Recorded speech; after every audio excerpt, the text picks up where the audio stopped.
अभी जो आपके जितने दिन बचे हैं मनुष्य जीवन के,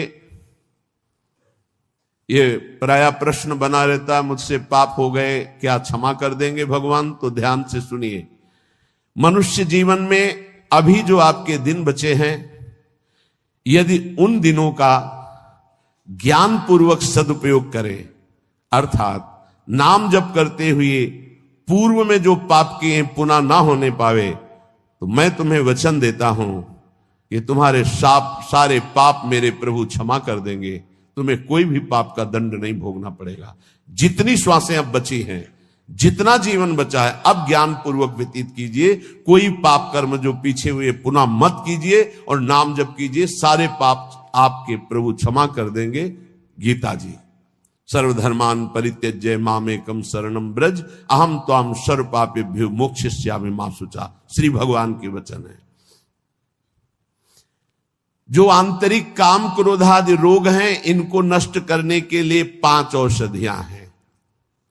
जैसे पेट खराब हो जाए तो पंचसकार चूर्ण की आवश्यकता होती है, ऐसे ही हमारा विचार खराब हो गया है, दिमाग खराब हो गया है।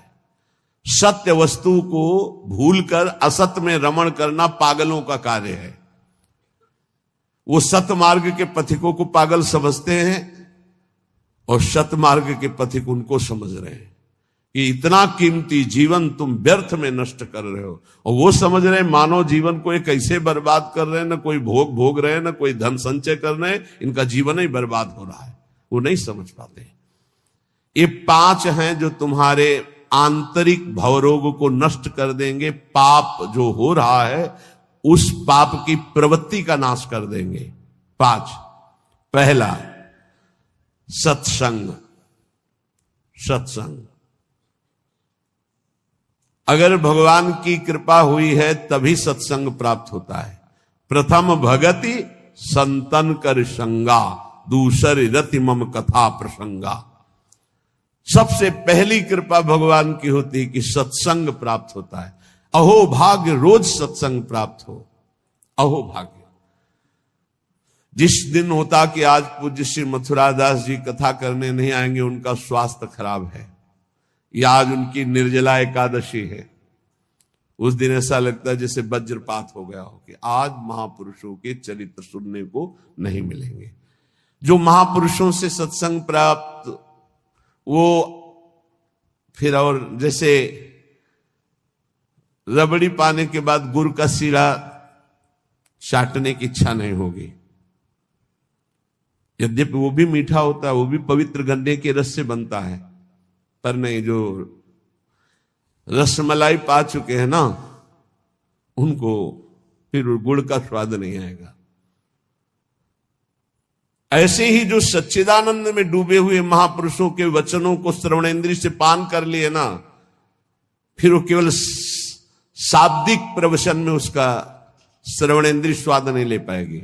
उसको चाहिए अनुभवी, क्योंकि उतने गरु वचन सुन लिए तो अब फिर और नहीं।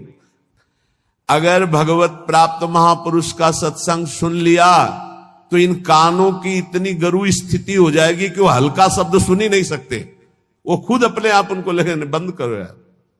वो कान इतने बड़े व्यसनी हो चुके हैं भगवदानंद के कि बिना भगवदानंद प्राप्त हुए महापुरुष के वचन उसे अच्छे ही नहीं लगेंगे। जब द्रवै दीन दयालु राघव तो साधु संगति पाइए। पहला है आंतरिक रोगों के नाश करने का उपाय सत्संग। जिसे सत्संग मिल गया तो बड़ी भारी विजय प्राप्त करने का अवसर मिल गया। रोज सत्संग में असत विकारों के प्रति हे भाव और भगवान की प्राप्ति के लिए उत्साह पैदा होता है, रोज जो सत्संग सुनते हैं। दूसरा, पहला सत्संग, दूसरा स्वाध्याय। जो हमारे आचार्य की वाणी है, जो गुरुदेव ने आदेश किया, जिन ग्रंथों का स्वाध्याय करने के लिए उन्हीं ग्रंथों का स्वाध्याय करना चाहिए। स्वाध्याय का मतलब नहीं कि कुछ भी स्वाध्याय करो, नहीं, गुरुदेव के अनुसार शास्त्र स्वाध्याय करना चाहिए, जो गुरुदेव आदेश कर रहे हैं। जो आचार्य वाणी है, जो हमारी उपासना में हमको पुष्ट कर सकते हैं, वही स्वाध्याय करना चाहिए। तीसरा है आहार, स्वल्पाहार, सत्संग, स्वाध्याय, स्वल्पाहार। आहार का बहुत बड़ा रोल है जीवन के उत्थान में। भगवान शंकराचार्य जी ने भी साधन पंचक लिखा है, उसके एक एक शब्द का आगे श्लोक तो बहुत बड़े। वेदो नित्यम अधीयताम संगा सत्सु विधीयताम महावाक्यार्थस्य विचारिताम क्षुद्र व्याधि चिकित्सताम एकांते सुखमास्यताम। 5 बातें, इन्हीं का विस्तार वर्णन किया है। वेदो नित्यम अधीयताम, नित्य शास्त्रों का स्वाध्याय होना चाहिए। संगा सत्सु विधीयताम, भगवत प्राप्त महापुरुषों का संग होना चाहिए। महावाक्यार्थस्य विचारिताम, उनके द्वारा जो बोले गए वचन हैं उनको विचार करके चिंतन के द्वारा अपनी स्थिति बनानी चाहिए। फिर चौथा आपने आप कहा, जो इसमें तीसरे में स्वल्पाहार है, उसमें कहा क्षुद्र व्याधि चिकित्सताम, क्षुधा रूपी व्याधि की चिकित्सा करे। भिक्षान्नम औषधम, जैसे व्याधि की औषधि के द्वारा, तो क्षुधा रूपी व्याधि की भिक्षान्न के द्वारा विरक्त और धर्म के द्वारा कमाए हुए अन्न से ग्रस्त, वो भी स्वल्पाहारम, भूख से कम। बहुत बड़ा इसमें योग है, आप अच्छे से समझ लीजिए। आप समझते हैं अधिक पाने से आप बलवान होंगे, बिल्कुल भूल है आपकी, ये भूल बहुत बड़ी है। अल्पाहार करने से जीवनी शक्ति बहुत प्रबल होती है। जितना आप भजन में उन्मत्त होने वाले महापुरुषों को देखेंगे, वो अल्पाहार करने वाले होंगे। अधिक आहार करने में प्रमाद स्थिति बढ़ती, तमोगुण बढ़ता है। ये रहस्य जान लीजिए। अल्पाहार करोगे आप में बहुत तेज बना रहेगा, आप में जीवनी शक्ति। जो अधिक पा लेते पूरी शक्ति पचाने में लगती, तो भजन आदि में नहीं, प्रमाद स्थिति रहती है। चौथा जो उसमें लिखा है एकांते सुखमास्यताम, इसमें लिखा है रात्रि के चौथे प्रहर में भागवती क्रियाओं का अनुष्ठान करना चाहिए। ध्यान है, नाम जप है, तो अपने यहां तो ऐसी बढ़िया दिनचर्या है कि आपको अनुष्ठान करने की जरूरत नहीं, सम्मिलित होने की जरूरत है।